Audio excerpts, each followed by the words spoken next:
Mummy नेहमी येते आम्हाला सकाळी म्हणजे उठते, नेहमी टिफिन करून देते. परत ती तिथून पुढची घरातली सगळी कामं करते आणि इथे येते. माझ्या लाईफमध्ये आईचं सर्वात जास्त महत्त्व आहे, कारण सर्वात जास्त मार मीच खाल्ला आहे आईकडनं. माझ्या आईचं प्रेमळ स्वभाव माझ्याकडे जरा जास्त होतं. आईची आठवण येते, तिच्या प्रेमाची, तिच्या आपुलकीची आठवण येते.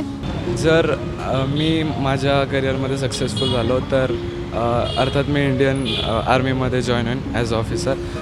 तेव्हाच जो IMAमधला पासआउटचा मुवमेंट असेल तो मला माझ्या आईसोबत एन्जॉय करायचा.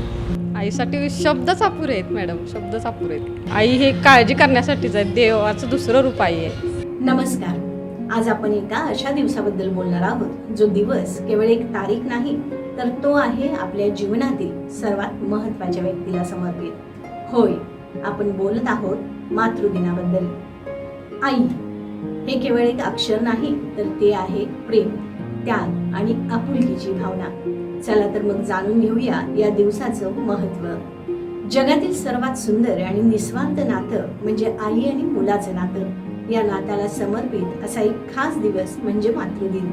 दरवर्षी मे महिन्याच्या दुसऱ्या रविवारी आपण हा दिवस मोठ्या उत्साहात साजरा करतो.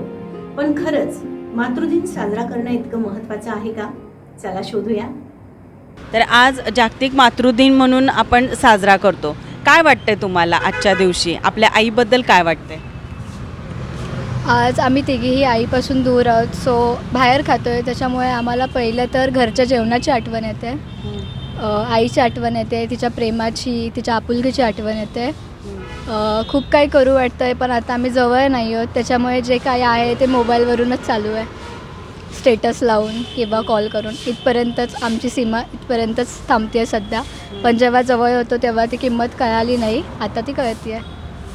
काय म्हणजे आईच्यातला कोणता गुण, म्हणजे आईनं असं तुझ्यासाठी काय स्पेशल केलं आहे जे तुला आत्तापर्यंत आठवते, म्हणजे अजूनही ते आठवते? आईचं असं सगळंच आठवतं. आईबद्दल आपण काही विसरू शकत नाही. आणि आईचा असा एक स्पेशल गुण असेल जो मी घेईन, तो शांत राहणे, सिच्युएशन प्रॉपरली हँडल करणे. हा एक असा गुण आहे जो मी माझ्या आईकडून घेईन. आईबद्दल काय सांगशील, म्हणजे कुठले असे आयुष्यातले धडे तुला तिनं चांगले दिलेले आहेत? खरं तर आईने मला सगळेच गुण चांगले शिकवले आहेत. म्हणजे ती जे सांगते ते करते, ते सगळं माझ्या चांगल्यासाठीच करते. म्हणजे कसं वागायचं, कसं कुणाशी बोलायचं, हे सगळं तिने शिकवलं आहे. चांगले संस्कार केले आहेत माझ्यावरती. कितवीला आहेस तू?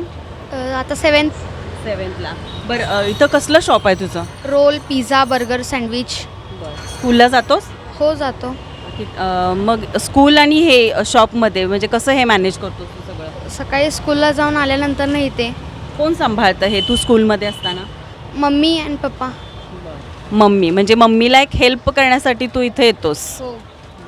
बरं, काय सांगशील मम्मीबद्दल? आज मदर्स डे आहे.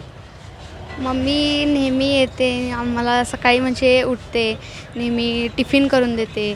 परत ती तिथून पुढची घरातली सगळी कामं करते आणि इथे येते. इथे दिवसभर थांबते. मी येतो, बाबा येतात. मग बाबा पण बाहेर एक्झिबिशनसाठी असतात, पण आता आहेत बाबा इथे. मग मम्मी काय इथे असते, रोल, पिझ्झा, बर्गर, सँडविच चांगलं हँडल करते. परत आम्हाला म्हणजे जास्त तिची मला असं हे वाटतं की कौतुक वाटतं की ती भरपूर आमच्यासाठी करते. पण आम्ही एवढं काही करू शकत नाही, पण नेहमी आम्ही मोठं झाल्यासाठी काय तर करू मम्मीसाठी. काय आवडतं तुला मम्मीच्यातली, अशी कोणती खास गोष्ट तुला आवडते? ती म्हणजे असं कधी असं रिॲक्ट होत नाही, कधी मला मारत नाही किंवा काय नाही, समजून सांगणार किंवा कधी तर ओरडते, पण असं जास्त मारत नाही.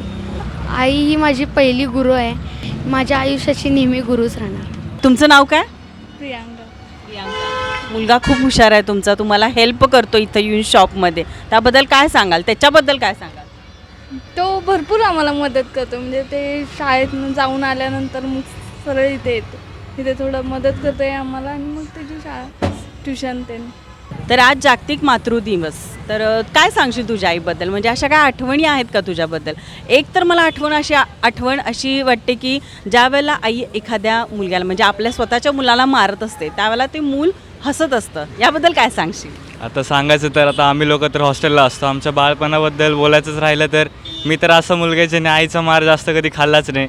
मी जास्त मार खाल्ला तर बाबांचाच खाल्ला आहे. माझ्या आईचं प्रेमळ स्वभाव माझ्याकडे जरा जास्त होतं. बाबांचं पण आहे, पण ते आपल्याला कसं जाणून येत नाही किंवा ते दाखवायचा प्रयत्न करत नाहीत आपल्यापर्यंत. आणि आता सांगायचं तर आता घरातल्यांची, आईवडिलांची फार तर आईची आठवण येते. आम्ही हॉस्टेलला असतो त्यामुळे, कारण की आईचे घरातलं जेवण आणि कुठलंही बाहेरचं जेवण त्याला मॅच नाही करू शकत कधीच. आईचं जेवण हे प्रत्येकासाठी एक वेगळीच फिलिंग देतं आणि टेस्ट असते. आणि अजून तर माझी आईने मला कधी असं मारलं तर नाही जास्त, म्हणजे जास्त मारलंच नाही कधी. ती नेहमी माझ्यावरती प्रेमच करते आणि चुकलं तर ती समजावून सांगते आम्हाला.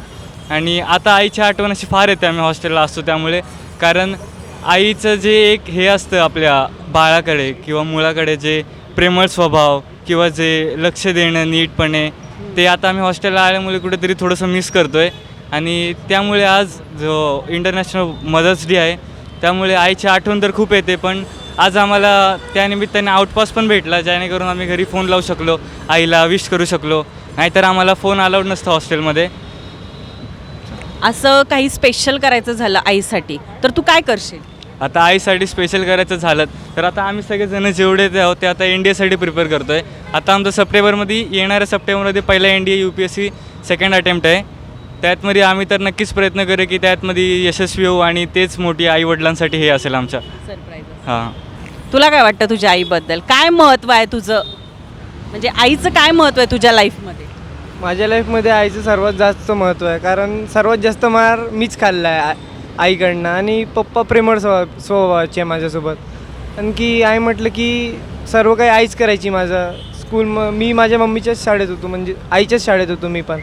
आणि सर्व लक्ष आईच ठेवत होती माझं. आणि मी माझ्या आईसाठी इंडियन आर्मीमध्ये जॉईन केलं आहे.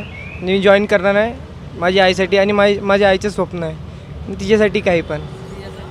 काय सांगशील आईसाठी 2 शब्द? आता आईसाठी 2 शब्द म्हणलं तर मला माझ्या आईने कधीच मारलं नाही आजपर्यंत. तर ती माझा खूप सांभाळ केला तिनं छान. मग मला हेच करायचे की आता तिला खूप चांगलं वाटावं इथनं पुढं. मी ती काय करीन चांगलं आणि तिला नीट काळजी ठेवीन तिची. हेच फक्त माझ्यासाठी आईला मी हेच देऊ शकतो. आता काय सांगशील? आता बरेच वर्ष झाले माझे बाबा कामानिमित्त बाहेर असतात, तर माझ्यासाठी पूर्ण एफर्ट्स टाकणारी माझी आईच घरी असते. तर तिला मला फक्त सक्सेसफुल होणं बघायचं आहे. आणि आमचे बरेच असे बकेट लिस्ट आहेत की आम्ही एकत्र केरळला वगैरे ट्रिप करू. तर मी अर्थात सक्सेसफुल झाल्यावर ते पूर्ण करेनच. आणि आई ही पहिल्यापासूनच मला वाढवण्यासाठी एफर्ट्स टाकते. तिने तिच्या जॉब सॅक्रिफाईस केला, तिचा टॅलेंट फॅशन डिझायनिंग मला सॅक्रिफाईस केलं माझ्यासाठी. तर हा माझं कर्तव्य आहे की त्याचं काहीतरी चीज करणं. तर मी याच्यासाठी पूर्ण प्रयत्न करेन. आईचं असं कोणतं ड्रीम आहे का जे तुम्हाला, म्हणजे तुमची ही एक्झाम झाल्यानंतर, त्या सक्सेस झाल्यानंतर ते तुम्हाला पूर्ण करायचं? जर मी माझ्या करिअरमध्ये सक्सेसफुल झालो तर अर्थात मी इंडियन आर्मीमध्ये जॉईन होईन ॲज अ ऑफिसर. तेव्हाचा जो IMA मधला पासआउटचा मोमेंट असेल तो मला माझ्या आईसोबत एन्जॉय करायचा. आज जागतिक मातृदिन आहे, मग तुमचं केकचं शॉप आहे. दिवसभरात किती केक तुम्ही इथं विक्री केलेली आहे? बरेचसेच केक गेले सकाळपासून. आज स्पेशल डे आहे ना आईसाठी, म्हणून. आई हा शब्दच असा आहे की काय व्यक्तच करता येत नाही. खूप मोठा शब्द आहे तो. आई म्हटलं की सगळं तिच्यात सामावते, असा शब्द आहे. आईसाठी शब्दच अपुरे आहेत मॅडम, शब्दच अपुरे आहेत. असं काय आवडतं आईच्यातला एखादा गुण, म्हणजे तुमच्यासाठी ते करते असं काय आठवतंय का आईच्यातलं? काळजी. बाहेर राहते मी, मला माहिती आहे काळजी कशी असते, काय असते ते. आई खूप काळजी करते माझी. आई हे काळजी करण्यासाठीच आहे, देवाचं दुसरं रूप आई आहे. आईच्या ममतेची आणि तिच्या त्यागाची तुलना कशाशीही होऊ शकत नाही. मातृदिन आपल्या आठवण करून देतो की या जगात आईचं स्थान किती महत्त्वाचं आहे. तर या मातृदिनी केवळ शुभेच्छा न देता आपल्या कृतीतून आपल्या आईला दाखवून द्या की आपण तिच्यावर किती प्रेम करतो. कारण आई तर आईच असते.